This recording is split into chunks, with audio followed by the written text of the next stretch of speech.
जननायक जनता party के प्रधान महासचिव दिग्विजय चौटाला शुक्रवार को रेवाड़ी पहुंचे। मकसद था प्रत्यक्ष रूप से छात्र संघ चुनाव की मांग को लेकर छात्र संवाद करना। भारी संख्या में छात्र भी जुटे और छात्र संवाद भी किया गया। लेकिन बड़ा सवाल है कि जब जननायक जनता पार्टी प्रदेश में भाजपा के साथ गठबंधन में सरकार चला रही है, ऐसे में वे किस सरकार से प्रत्यक्ष रूप से छात्र संघ चुनाव कराने की मांग कर रही है। वहीं राजनीतिक नव पहचानने वालों का मानना है कि जेजेपी का छात्र संवाद बहाना है, असल मकसद मिशन दुष्यंत 2024 भुनाना है। रेवाड़ी पहुंचे दिग्विजय चौटाला ने पत्रकारों के सवालों के बड़े ही स्पष्टता के साथ जवाब भी दिए। 5100 रुपए पेंशन नहीं करने के सवाल पर दिग्विजय चौटाला ने कहा कि हमारे पास 45 नहीं है, इस बार 5100 पेंशन नहीं कर पाए तो चुनाव में इसी के लिए जनता से मैंडेट मांगेंगे। दिग्विजय चौटाला अपनी ही सरकार को नसीहत देने से भी नहीं चूक। उन्होंने कहा कि सरकार को सरपंचों की मांगों पर विचार करना चाहिए। मैं सरपंचों के साथ खड़ा हूँ। ई टेंडरिंग की लिमिट कम से कम 40 से 50 लाख रुपए जरूरी है। इनेलो की ओर से चलाई जा रही परिवर्तन यात्रा पर भी निशाना साधा। बोले वह अब एक्सपोज हो चुके हैं। नहीं, दिग्विजय चौटाला ने पूर्व मुख्यमंत्री भूपेंद्र सिंह हुड्डा को भी जमकर घेरा। उन्होंने कहा कि 2019 में जेजेपी को 10 सीट मिली थी। 10 सीट मिलने के बाद उन्होंने कहा था कि जो भी पार्टी उनकी 5 शर्तों को मानेगी, जिनमें 5100 रुपए पेंशन व स्थानीय युवाओं को उद्योगों में 75% आरक्षण लागू करना शामिल था, उसी पार्टी को समर्थन दिया जाएगा। उन्होंने कहा कि इसके लिए सभी कांग्रेसी तैयार थे, लेकिन इकलौते भूपेंद्र सिंह हुड्डा ने इसका विरोध किया था। यदि वे विरोध नहीं करते तो उनके साथ भी गठबंधन हो सकता था। लेकिन भाजपा ने इन सभी 5 शर्तों को पूरा करने का आश्वासन दिया, तब जाकर भाजपा के साथ सरकार बनी। वहीं आगामी विधानसभा चुनाव में भाजपा के साथ चुनाव लड़ने के सवाल पर उन्होंने कहा कि गठबंधन 5 साल के लिए है। अगला चुनाव कैसे लड़ा जाएगा, इसका निर्णय दोनों पार्टियों का शीर्ष नेतृत्व करेगा। अब आपको दिखाते हैं रेवाड़ी पहुंचे दिग्विजय चौटाला किस तरह से आक्रामक मूड में दिखाई दिए और किस तरह से मिशन 2024 दुष्यंत को पूरा करने के लिए युवाओं को एकजुट करने में लगे हुए हैं। आज हमारा 300 का छात्र संवाद का कार्यक्रम था। जो स्टूडेंट इलेक्शन को लेकर के लंबी लड़ाई हमने लड़ी है, अब उसे अपने अंजाम तक पहुंचाने का समय। पिछले 2 साल कोरोना काल के कारण चुनाव नहीं हो पाए और पिछले वर्ष जो है वो लिंगो कमेटी की सिफारिशें उसमें अड़चन बन गई क्योंकि एडमिशन बहुत लेट हुए। हालांकि एडमिशन तो इस वर्ष की शुरुआत तक चलते रहे, इसलिए वो पूरा नहीं हो पाया। अब ये राइट टाइम है कि स्टूडेंट इलेक्शन की बात को सरकार भूले ना, उसे पूरा करे। आज कोई भी ऐसा छात्र संगठन नहीं है जो इसके विषय में आवाज उठा रहा है। अलैदा इनसो अकेला ऐसा संगठन है जिसने पहले भी, आज भी और भविष्य में भी इस बात को लेकर के एक वचनबद्ध तरीके से काम करें। तो मुझे खुशी है कि मुझे यमुनानगर के बाद हम पानीपत गए, पानीपत के बाद हम हिसार गए, आज रेवाड़ी हैं। पूरे प्रदेश का दौरा कर करके जहाँ युवाओं का जो समर्थन है उसके बल पर एक नई मुहिम को छेड़ेंगे और सरकार इसके लिए कैलेंडर जल्द जारी करे। मुझे ऐसी पूरी उम्मीद है सरकार इस पर एक्ट करेगी और इस वर्ष प्रत्यक्ष तौर पर छात्र संघ चुनाव। बात ये बिल्कुल सही बात है आपकी। मैं सरकार का विरोध करने के लिए रेवाड़ी नहीं आया, मैं सरकार को उसके ही वादे याद दिलाने के लिए रेवाड़ी आया। हम सरकार के सहयोगी हैं, हम सरकार अकेली जेजेपी की नहीं, यानी दोनों मिल बैठकर इस पर फैसला लें, जल्द फैसला हो जाए और कैलेंडर जारी हो, इसके लिए बजट एलोकेट हो और पीसफुली ये चुनाव कंडक्ट। चौटाला सरकार के कार्यकाल के समय की चुनाव, आप सुन तो लो मेरी बात। चौटाला सरकार के टाइम पे ये जो फैसला था ये हाई कोर्ट के अंदर स्टे था, इसलिए चुनाव नहीं हो सकते थे। भूपेंद्र हुड्डा के राज में स्टे वेकेट हुआ। वेकेट होने के बाद 10 साल उनकी सरकार रही, वो नहीं कर पाए। पिछले 5 साल नहीं हो पाया। मैं पिछली सरकारों पर ब्लेम गेम नहीं करते हुए आज इसको कैसे हल किया जा सकता है, चुनाव हो सकते हैं और चुनाव होने चाहिए। सर, आप वादे की बात कर रहे हो या वादे याद दिला रहे हो?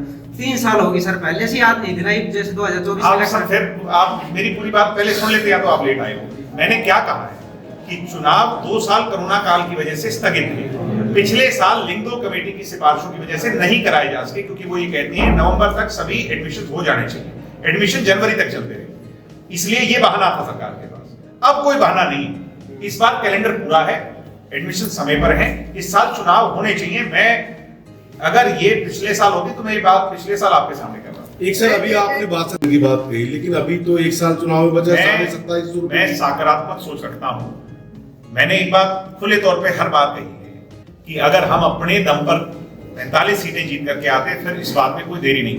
दुष्यंत जी भी ये बात कह चुके, अभी भी हम इस बात के लिए प्रयासरत रहेंगे, अन्यथा जनता के बीच में जाएंगे इसके मैंडेट। एक गुरुग्राम और फरीदाबाद में निगम चुनाव है, उनमें भी लग रहा है कि देरी, हाँ वो फिर देरी हो रही है।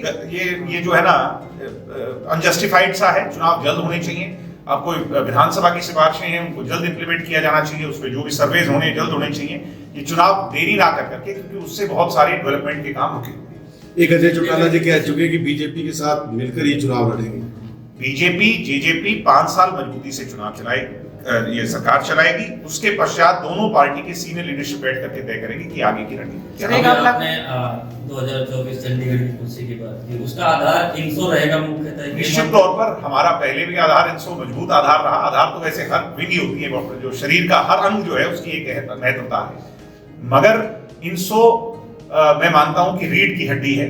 नौजवान जो है वो दिखते नहीं, मगर वो शरीर का सबसे ताकतवर अंग है। सर एक लगातार सरपंच विरोध कर रहे हैं उसको, और आप भी भाई मेरा तो कहीं सरपंच विरोध नहीं करते, मैं तो उनके साथ दिग्विजय जी, आप कह रहे हैं सर मैं सरपंचों के साथ लगातार साथ हूँ, सरकार आप ये सब बात क्यों नहीं मानी? आपको विधानसभा अलग से चुनाव लड़ने की कुछ ऐसा है कि मैं सरपंचों के साथ हूँ, कहीं खड़ा करना हो सरपंच जहाँ मुझे बुलाएंगे सरकार आपकी सर एक बात, अरे भाई सरकार के जो प्रतिनिधि हैं वो इसका बेहतर उत्तर दे पाएंगे। मैंने सरकार के सामने अपनी बात एक मैं तो कह रहा हूँ कि उनकी बढ़ा के 40-50 लाख करो, जिससे खुला काम करवा पाए, क्योंकि अधिकारी जो है उन्हें तो जाना नहीं रिजल्ट मांगने, वो तो वोट मांगने हमने जाना है या सरपंचों ने जाना है 5 साल बाद।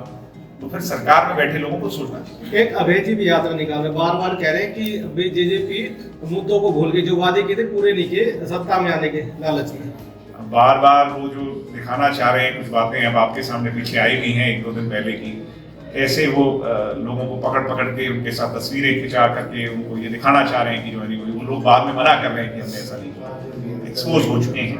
और जितनी यात्रा जब आपका उद्देश्य होता है तो आप उस मिशन पर निकलते हो, तो लोगों के घर रुकते हो, लोगों से बातचीत करते हो। वो तो पार्ट टाइम यात्रा कर रहे हैं, कभी खुद करते हैं, कभी कोई और करता है, कभी कोई और करता है। तो ये तो बड़ा अजीब सा हास्यास्पद सी यात्रा है, ना लोग साथ हैं, ना कोई मुहिम साथ है, ना मुद्दे साथ हैं, सिर्फ और सिर्फ for the sake of it की मैंने यात्रा कर ली। ये तो वजन कम करो यात्रा हो सकती है, स्वास्थ्य लाभ की यात्रा। आज आप जो है भ्रष्टाचार के रूप में पूरे हरियाणा में फेमस हो चुका है, डिपार्टमेंट मीटिंग के हिसाब के पास है, तो उसको लेके आपके पार्टी के स्तर पे या किस स्तर पे कोई निकाय का महकमा तो दुष्यंत जी के पास नहीं, मगर गुप्ता जी के पास, मगर कोई बात नहीं, डिप्टी चीफ मिनिस्टर के तौर पर उनके संज्ञान में अगर इस तरह की कोई बात है जरूर नहीं। लगातार लोग सस्पेंड भी हो रहे हैं, लोग नौकरी से भी जा रहे हैं, रोज मामले आ रहे हैं, तो आज 3 साल हो गए, ऐसा कुछ स्टैंड दिखा नहीं है आपकी पार्टी की तरफ से या किसी भी विंग से कि जिला अगर कहीं कोई कमी रही है हमारी तरफ से तो उसको हम दुरुस्त करें। सर एक किसानों को आपकी सरकार से बहुत आस थी कि MSP के ऊपर खरीद होगी। रेवाड़ी की बात करें सर, रेवाड़ी में अभी तक एक भी बीज एक भी दाना MSP के ऊपर खरीद नहीं हुई है, अभी तक खरीदारी शुरू नहीं है। इस पर किस तरह बारिश की वजह से, ओलावृष्टि की वजह से जो भी विलंब आया है उस जल्द सुधार लिया जाएगा। हमारी तो अकेली सरकार है जो सबसे ज्यादा फसलें MSP पर खरीद रही है इस देश में। मैं एक बात और कहना चाहता हूँ जो आउट ऑफ कंटेक्स्ट है, हरियाणा ऐसा प्रदेश है इस समय पर जिसने 1100 करोड़ रुपए का मुआवजा दिया है। 1100 करोड़ रुपए का मुआवजा आज तक के इतिहास में आप देख लो कि इतने कम समय में इतना मुआवजा दिया हो। दुष्यंत जी निरंतर प्रयासरत हैं मनोहर लाल जी के साथ इन तमाम विषयों को पूरा करने। दुष्यंत चौटाला ने मीडिया में आके बोला था, 18 जनपद पे प्रेस कॉन्फ्रेंस करी और खुला ऑफर दोनों पार्टियों के सामने रखा था कि जनता ने पूरा मैंडेट किसी को नहीं दिया, मगर मेरी पार्टी के 5 बड़े मुद्दे हैं जिसमें 5100 रुपए पेंशन 75%, आरक्षण महिला को 50%। मैं एक बात कह भी जाऊंगा, एक मिनट से बैठ जाऊंगा। मैं कहना चाहता हूं आज इस बात को खुले तौर पर, कल इस पर चर्चा होनी चाहिए हरियाणा के अंदर कि भूपेंद्र हुड्डा इस बात का जवाब दें, भूपेंद्र हुड्डा इस बात का जवाब दें चौधरी भूपेंद्र हुड्डा जी, ये खुला ऑफर जो दोनों पार्टियों को दिया था, सारी कांग्रेस तैयार थी समझौता करने के लिए, सारी कांग्रेस। अगर अकेला आदमी इसके विरोध में कोई था तो वो चौधरी भूपेंद्र हुड्डा था। अगर ना हो तो मैं वो सजा भुगतने को तैयार हूं, अगर वो पब्लिक प्लेटफॉर्म पर आकर के ये बात कहते। मगर तब बीजेपी के तत्कालीन राष्ट्रीय अध्यक्ष ने इस बात को स्वीकारा था कि दुष्यंत चौटाला तुम हमारे साथ आओ, जनहित के जो 5 बड़े मुद्दे जिनको लेकर के आपने जज्बा बनाई है उनको पूरा करने के लिए हमारा समर्थन दो और सरकार में शामिल होकर के हमारे साथ काम करो। तब ये फैसला हुआ था। दिग्विजय झूठ नहीं कह रहा, जो कह रहा हूं वो सच्ची कह रहा हूं साथियों, लोगों को इस बात का पता है। हमारी पॉलिटिकल भ्रूण हत्या करना चाहते थे कि नहीं करना चाहते थे? ये तो चीन से लगे थे। जब उपचुनाव हुआ तब कहां था सुरजेवाला का नाम, तो चर्चा ही नहीं थी। कभी सुनी है क्या एक एमए करके दूसरी एमए में दिया करे? एमए तो एक ही घड़ी होती भाई। जब एमएलए कोई हो वो दूसरा एमएलए का चुनाव थोड़ी लड़ता है। सुरजेवाला तो कितने एमएलए थे?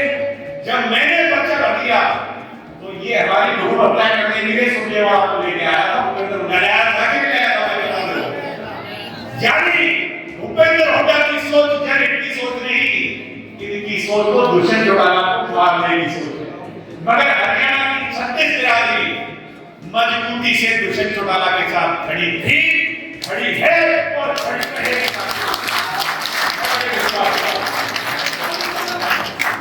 आपसी मतभेद मत मुटाव बुलाकर इस अगले साल में हमने छात्र संघ चुनाव के नाम पर जहां इनको को मजबूर करना है।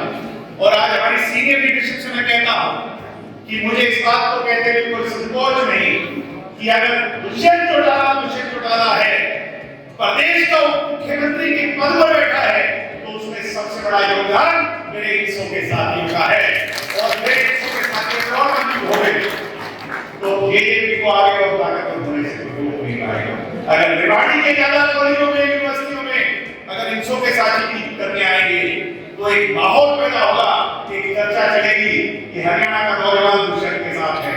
और 2024 में लोकसभा और विधानसभा के चुनाव के अंदर जब भी इस बात पर चर्चा होगी तो लोग अपना मन बनाएंगे और निश्चित तौर से आने वाला मुख्यमंत्री हरियाणा का